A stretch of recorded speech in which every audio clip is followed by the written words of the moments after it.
సీరియల్లో సినిమాలో నటించాలనుకుంటున్నారా? అయితే వెంటనే మా యాక్టింగ్ స్కూల్లో జాయిన్ అవ్వండి. Hello everyone, welcome to game changers with Lasya Reddy. ఇవాళ పాడ్కాస్ట్ చాలా బ్యూటిఫుల్గా అండ్ వెరీ ఇన్ఫర్మేటివ్గా ఉండబోతుంది. ఎందుకంటే పేరెంటింగ్ అనేది చాలా కష్టమైపోయింది ఇప్పుడున్న జెన్సీ కిడ్స్ని మేనేజ్ చేయడంలో. నిజంగా జెన్సీ కిడ్స్ తప్ప, లేకపోతే పేరెంట్స్ తప్ప, లేకపోతే ఇద్దరిది తప్ప అనేది ఈరోజు ఈ పాడ్కాస్ట్లో అమేజింగ్ గెస్ట్ సైకాలజిస్ట్ అండ్ అలాగే మోటివేషనల్ స్పీకర్ సుధీర్ సాండ్రా గారు మనతో పాటు ఉన్నారు. అంతేకాకుండా సోషల్ మీడియాలో వస్తున్న నెగటివ్ కమెంట్స్ని ఎలా హ్యాండిల్ చేయాలి అండ్ అలాగే ఫోన్ అడిక్షన్ అనేది ఎంత డేంజరస్ వెపన్గా మారిపోయింది, ఇటువంటి విషయాలు చాలా డిస్కస్ చేశాము. Please do watch the full video.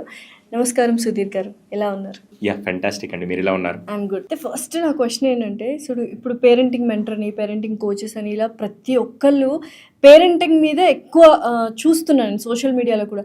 అసలు రాంగ్ ఏంటి? ఇప్పుడు పిల్లల్ని హ్యాండిల్ చేయలేకపోవడం వల్ల, లేకపోతే పేరెంట్సే కరెక్ట్గా పేరెంటింగ్ చేయట్లేదు కాబట్టి ఇటువంటి కోచింగ్ క్లాసెస్, ఇన్స్టిట్యూషన్స్ వస్తున్నాయా? చాలా మంది వీడియోస్ కింద కూడా ఇదే రాస్తుంటారు. ఏమనంటే, సార్ మాకు పిల్లల్ని పెంచడం రాదా, లేకుంటే ఏంటి ఇది అని చాలా మంది అనేస్తూ ఉంటారు.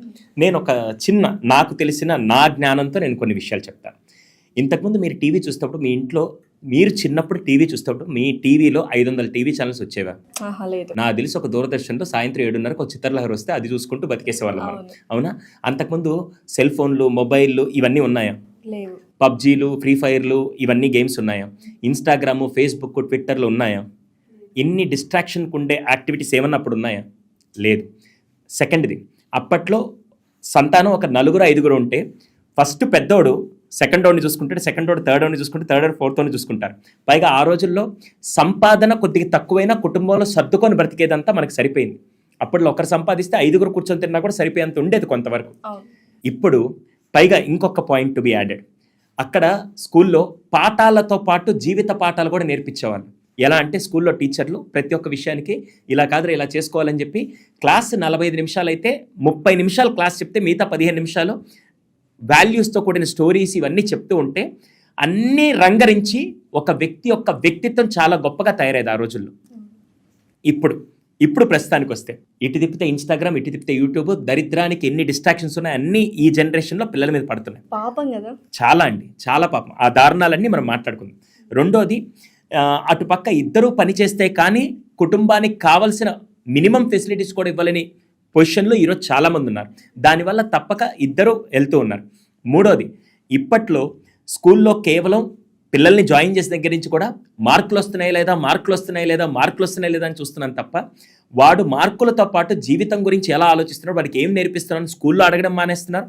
స్కూల్లో టీచర్స్ మీద అదే ప్రెషర్తో వీడికి మంచి సబ్జెక్ట్ నేర్పించండి, మంచి మార్కులు నేర్పించండి అని చెప్తున్నారు తప్ప, మీరు అప్పుడప్పుడు క్లాస్లో కొన్ని విలువలు కూడా నేర్పించమని చెప్పక, ఎక్కడా కూడా నేర్పని విలువల్ని ఈరోజు పేరెంటింగ్లో ఎక్కడెక్కడ గ్యాప్స్ వస్తున్నాయో దాన్ని కనుక ఫిల్ చేయకపోతే మళ్ళీ అది సమస్యగా మా దగ్గరికి వచ్చి కౌన్సిలింగ్ దగ్గర కూర్చుంటున్నారు. అందుకని ఆ కౌన్సిలింగ్ కష్టాలను తగ్గించడానికే ఇటుపక్క పేరెంటింగ్లో ఎక్కడెక్కడైతే గ్యాప్ ఉందో, అలా అని చెప్పి పేరెంట్స్కి పెంచడం రాదా అని నేను చెప్పట్లేదు. 200% ప్రతి పేరెంట్కి వచ్చు. కానీ కేవలం 1 డైమెన్షన్లో ఇస్తూ కేవలం అది మార్కులతోనో లేకుంటే ఒక రూపంలోనే ఇస్తున్నారు. కానీ సంపూర్ణంగా ఇవ్వడంలో కొంత గ్యాప్ ఉంది కాబట్టి ఆ గ్యాప్ని ఫిల్ చేయడానికే ఇప్పుడు మేము వాళ్ళకి హెల్ప్ చేయడానికి ఉన్నాం. అయితే ఈ పేరెంటింగ్లో ఒకప్పట్లో మన పేరెంట్స్ చాలా స్ట్రిక్ట్గా ఉండేవాళ్ళు కాబట్టి మనము డిసిప్లిన్డ్గా పెరిగాము. ఇప్పుడు పేరెంట్స్ ఏంటంటే, నేను పడిన కష్టం ఆ పిల్లవాడు పడకూడదు, నేను కొంచెం ఫ్రెండ్లీగా ఉండాలి. స్ట్రిక్ట్ పేరెంటింగ్ కావాలా, ఫ్రెండ్లీ పేరెంటింగ్ కావాలా? దీనికి 1 వర్డ్ ఆన్సర్ మాత్రం ఇవ్వడం, అంటే ఇలా ఉండొద్దు ఇలా ఉండడం కనుకంటే పిల్లాడికి తగ్గట్టుగా పిల్లాడు రిసీవింగ్ పవర్ ఎలా ఉందో దాన్ని బేస్ చేసుకొని ఉండడం కరెక్టే. ఫస్ట్ అయితే మాత్రం ఒంట్లో భయం ఉండాలండి, ఒంట్లో భయం ఉండాలి. అది మీరు భయం పెడతారా లేదా పక్కన పెడితే 2 పదాల్లో, ఒకటి బాధ్యతనే ఉండాలి, రెండోది భయమైనా ఉండాలి. ఇప్పుడు లాస్య గారు, నేను ఒక విషయం అడుగుతాను, మీకు కూడా భయం ఉంది. ఇప్పుడు నాకు ఇచ్చిన ఉద్యోగానికి నేను సక్రమంగా నిర్వర్తించకపోతే ఎలా, రేపటి రోజు నేను ఉద్యోగం చేస్తే నాకంటూ ఫ్యామిలీ కొద్ది సపోర్ట్ చేస్తున్నానని చెప్పి భయంతో కూడిన బాధ్యతతో మీరు చేస్తున్నారు అనుకుందాం. ఒకవేళ మీకు బాధ్యతే ఉందనుకోండి, భయం అవసరం లేదు. భయం ఉంటే బాధ్యత అవసరం లేదు అనుకుందాం. ఇప్పుడు ఒక కెమెరామెన్ ఉన్నారు, ఆయన పని చేసేటప్పుడు కూడా నేను చాలా జాగ్రత్త ఇస్తే నా మీద ఇంప్రెషన్ బాగా వచ్చి ఇంకొన్ని ఇంటర్వ్యూస్ చేసి నేను అతి త్వరగా నేను ఎదగడానికి నాకు స్కోప్ ఉంటుందని ఆయన బాధ్యతతో కూడినో లేకుంటే భయంతో కూడిన పని చేసుకుంటుంటారు. ఇప్పుడు చిన్నపిల్లలకి ఇంతకుముందు రోజుల్లో స్కూల్లో లేట్ అయితే 9 గంటలకు టీచర్ కొడతారన్న భయంతో 9 కల్లా మన స్కూల్ దగ్గర ఉండేవాళ్ళం. తప్పు చేస్తే నాన్న తిడతారో కొడతారన్న భయంతో మనం చేసుకుంటూ వచ్చేవాళ్ళం. కొంతమంది పిల్లలు బాధ్యతగా వాళ్ళే ఉదయం లేచి వాళ్ళే రెడీ అవ్వడం అన్నీ చేసుకుంటూ వెళ్తారు కాబట్టి వాళ్ళకి అసలు ప్రాబ్లం లేదు. ఇప్పుడు వీళ్ళకి బాధ్యత ఉండట్లేదు కదా, భయం కూడా లేకపోతే అందుకే చిన్న వయసులోనే తల్లిని ఎదిరిస్తూ తండ్రిని ఎదిరిస్తూ గురువుని కూడా ఎదిరించే స్థాయికి వెళ్ళిపోయి విచక్షణ కోల్పోయి నేనే తోపు నేనే తురువు అని చెప్పి వెళ్ళిపోతూ ఉంటే ఇంకా ఎలా తయారవుతారు ఆ వ్యక్తులు? అయితే పిల్లల్ని కొట్టడం కరెక్టే అంటారు? అదే నేను చెప్పేది, కొట్టడం కరెక్టా తప్ప అన్నామంటే ఈరోజు ఖచ్చితంగా ట్రోలర్స్ వేసుకొని సుధీర్ సార్ ఇలా చెప్పాడు వేసేయండి అని చెప్పి వేసేస్తారు. దండించడం అంటారు. దండించడంలో 4-5 రకాలు ఉంటాయి.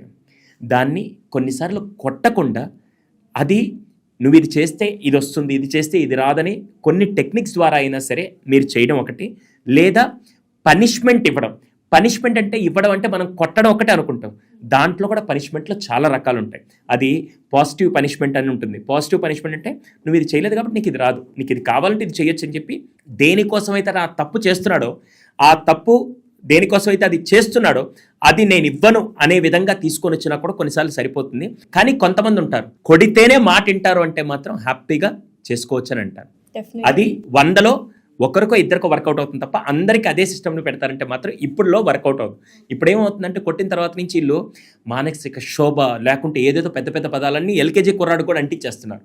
అంతేమవుదు. కానీ దాన్ని ఎలా వ్యక్తపరచాలి, ఎలా ప్రజెంట్ చేయాలి అనేది చాలా ఇంపార్టెంట్. అయితే ఇప్పుడు మీరు అన్నట్టు ఇటు చూస్తే యూట్యూబ్, ఇటు చూస్తే ఇన్స్టా, ఇటు చూస్తే ఫేస్బుక్ అన్నట్టుగా సోషల్ మీడియాని మనం కంట్రోల్ చేయలేని పరిస్థితి పిల్లల విషయంలో కూడా అదే అవుతుంది.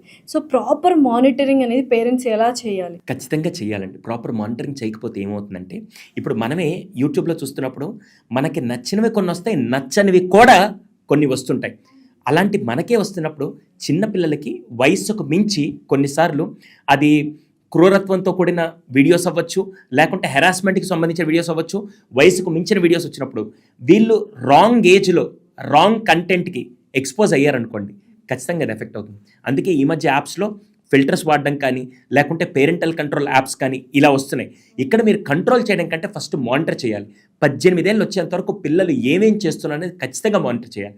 ఈ రోజుల్లో ట్రెండ్ ఏమైందంటే వాడు ఇంటికి రాగానే కొద్దిసేపు అయిన తర్వాత వెళ్ళి రూమ్లో గడేసుకొని అక్కడ ఉంటాడండి అని చెప్పి ఒక 9 ఇయర్స్ కిడ్నో 10 ఇయర్స్ కిడ్నో అలాగే పంపించేశారనుకోండి, ఏమవుతుంది? వాడు లోపలికి వెళ్ళి ఏం చేస్తున్నాడు అనేది వీళ్ళు బయట అబ్జర్వ్ చేయకపోతే మాత్రం it's a biggest threat for his growth. చాలా మంది ఇదే పొరపాటు చేస్తున్నారు. అందుకే మా కౌన్సిలింగ్కి వస్తే ఎవరైనా ఇలాగ 10 ఏళ్ళకి 11 ఏళ్ళకి రూమ్లోకి వెళ్ళి గొళ్ళు పెట్టుకున్నా అంటే ఫస్ట్ గెళ్ళు పగలగొట్టేసేయండి, డోర్లు బద్దలు కొట్టండి, ఏం పర్లేదు. ఫస్ట్ అసలు అలాంటి సిచ్యువేషన్స్ లో డోర్ లాక్స్ అనేవి ఉండకూడదు. ఎందుకంటే ఫారిన్ కంట్రీస్ లో అదే ఉంటుంది. కానీ ఇప్పుడు వీడు 12 ఏళ్ళకి వెళ్ళి రూమ్ లాక్ చేసుకొని వాడు చేస్తున్నాడు అంటే వాడు తప్పు చేస్తున్నా పొరపాటు చేస్తున్నా మనకు అర్థం కాదు. అంతా అయిపోయిన తర్వాత సార్ 2 ఏళ్ళ నుంచి ఇదే జరుగుతుందని అప్పుడు మార్చలేం కదా. అదేదో ఇప్పుడే మీరు జాగ్రత్తగా ఉంటూ 200% చాలా మంది ఇప్పుడు ల్యాప్టాప్స్ కానీ కంప్యూటర్ వాడుతున్నప్పుడు మన వాళ్ళు ఎంత స్పాట్ అంటే కరోనా దగ్గర నుంచి బాగా నేర్చుకున్నారు. సిస్టమ్ పెట్టుకొని ఉంటారు, అమ్మ వచ్చేటప్పుడు టక్కని మార్చేసి ఇద్దరు వింటున్నాను మా క్లాస్ వింటున్నాను అని చెప్పి ఆ స్టేజ్లోకి వెళ్ళిపోతున్నప్పుడు we need to have that proper monitor. అందుకే మనకి పేరెంటల్ కంట్రోల్ యాప్స్ వచ్చాయి. ఆఖరికి స్క్రీన్ కూడా ఎంతెంత యూస్ చేస్తున్నారు, ఏమేమి యూస్ చేస్తున్నారని మనం ప్రతిసారి స్క్రీన్ యూస్ అంటే వాళ్ళ కంప్యూటర్ చూడాల్సి వస్తుంది, ల్యాప్టాప్ చూడాల్సి వస్తుంది. బ్యాక్ ఎండ్లో మీకు తెలిసే విధంగా చాలా టెక్నాలజీ వచ్చింది. అవి ఫస్ట్ పేరెంట్స్గా మనం నేర్చుకుంటే వాళ్ళు ఈజీగా హ్యాండిల్ చేయగలుగుతాం, బ్యాలెన్స్ చేయగలుగుతాం. Thank you so much Sudheer గారు. Wonderful conversation. Thank you.